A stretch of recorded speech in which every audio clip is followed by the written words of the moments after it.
At the end of World War II, the Americans changed the way the world worked. Before the war, everything was imperial. So there was a Dutch system, a German system, a Russian system, a Japanese system, and so on. And those systems traded very little because if there was a war, even if neither of the traders were involved in it, the supply chain system could be broken down and you would lose access to whatever you needed. So you kept things in house whenever you could. Now, the Americans changed that system to what we now know as free trade. So the Americans committed their navy, which was really the only one of size to survive the war, so that anyone could go anywhere and interface with any partner and participate in any supply chain or access any raw material if in exchange they lined up with the United States to fight the Soviets in the Cold War. We bribed up an alliance, and that created the world that we know. But as soon as the United States did that, it made it very easy for smaller countries and former colonial possessions to be independent. And so everyone was able to specialize, everyone was able to trade, everyone was able to expand their economic wherewithal. And with that happening everywhere, more or less at the same time, people started to use their new income and to move into jobs that were more value add. And so we started moving off the farm and into the cities. And when you live on the farm, you have a lot of kids. But when you live in a city, they're an expense rather than a benefit. And so you have fewer of them. And bit by bit, this system spread around the world until with the fall of the Cold War, it went everywhere. And so we have seen urbanization and industrialization happen on a scale that we never thought was possible. And we've seen birth rates drop to a rate that never existed before in the pre-war situation. And all of these issues come to a head this decade. The Americans have lost interest in maintaining the system. They've elected an anti-globalist 7 times in a row. And now in the advanced world, there are no longer sufficient young people to even pretend to regenerate the demographic structures moving forward, and they're all moving into mass retirement. And even in the younger countries, they've already aged past the point of potential reconstitution in most cases.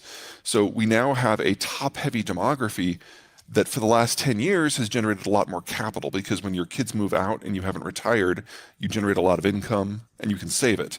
But those people are all moving into retirement now.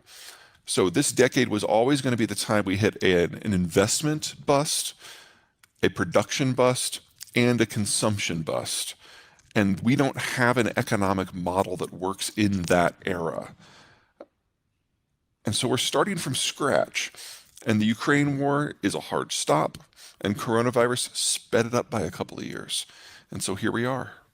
When are we going to find a new balance that works for both the Americans and the Chinese? And those are definitely the wrong questions. The demographic system has tipped already. And so we're never going back to the consumption and production balance that we had in 2019. That got muddled by COVID. We were all worried about other things for 2 years, and in that time we shifted. The Chinese are arguably the biggest beneficiary of the globalized system, and it hasn't really sunk in just how terminal this is going to be for them in every way that you measure it, demographically, economically, culturally, nationally.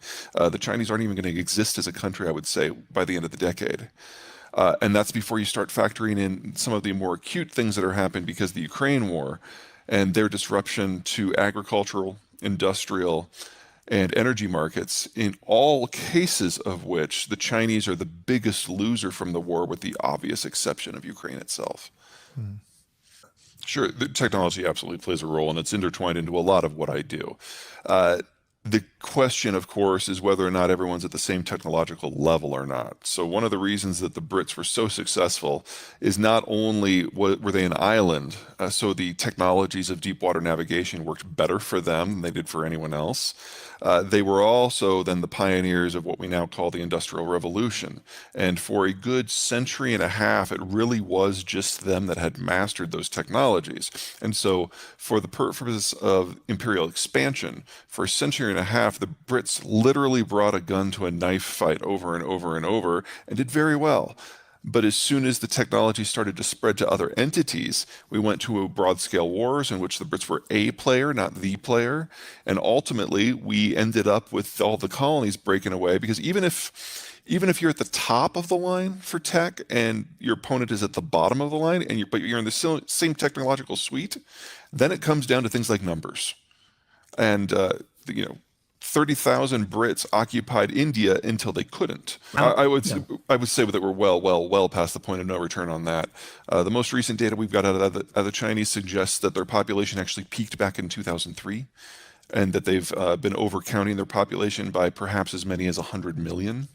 All who would have been born since the one-child policy, and most of whom are probably women.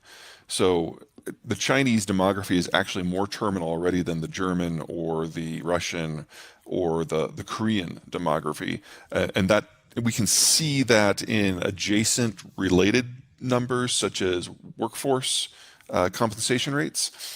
We've seen labor costs in China go up by about a factor of 15 since 1999, but productivity's only doubled. So technology has not gotten its hooks into China to the degree that it's been able to shift the pattern at all. In terms of technology in general, there are a couple things that you need to have a thriving tech sector. You need a lot of young people who are clever, who can interact with one another, highly educated. You need a metric boatload of money, not just for the development of the tech, but for its prototyping and ultimately its installation and operationalization. We don't have that anymore. We've had a baby bust in most of the world that's 50 years old now. There just aren't enough young people in most countries. And now that the baby boomer generation is moving in retirement, there goes the capital base as well. And if you break up the world because of trade tensions or wars, then their ability to even interact at distance becomes constrained. So I expect the pace of tech globally to slow considerably. There will be some places like the United States that this is less true for because our baby boomers actually had kids. We know them as millennials. And they are now in that stage of their life where the creativity and the interaction is very important. And so it's not like Silicon Valley is going to die here, but it's not going to move forward at the pace that we've become used to. And a lot of the complementary systems around the world that provide either cooperation or competition simply aren't going to be there in a few years. I don't mean to suggest that that would be a start of a peachy year. It wouldn't be. But let's start with the tech side of that and then go into the strategic side. Yes, TSMC, the Taiwanese, they're great at semiconductors. No argument there. However, the United States actually produces 55% of the world's semiconductors by value. So if it's going into a cell phone or a server farm or a laptop, it probably comes from the US. The next tier down is where the Taiwanese and the Koreans are. The Japanese are probably up with the United States. And then the mid tier, which is for like aerospace and cars, that's primarily Thailand and Malaysia. And the low end stuff, like if you want, I don't know, a smart blender, that's probably coming from China. So all the Internet of Things, that's all the Chinese stuff. I've always been a little dubious of that personally. I don't need a smart refrigerator, but I would argue we can get by without that. Now, there's a lot of pinch points in all of this, but let's talk about Taiwan specifically. If the Chinese were to capture Taiwan tomorrow without a shot being fired, they could not operate TSMC. If they could do something of that technological level, they would have done it years ago already. The Chinese will participate in any manufacturing that they can do. It doesn't matter if it's cost effective, they'll subsidize it because for them it's more an employment issue more than anything else. And the jobs that the United States has lost to China are ones that were in industries where the Chinese can compete. And everything that's left is something where they can't.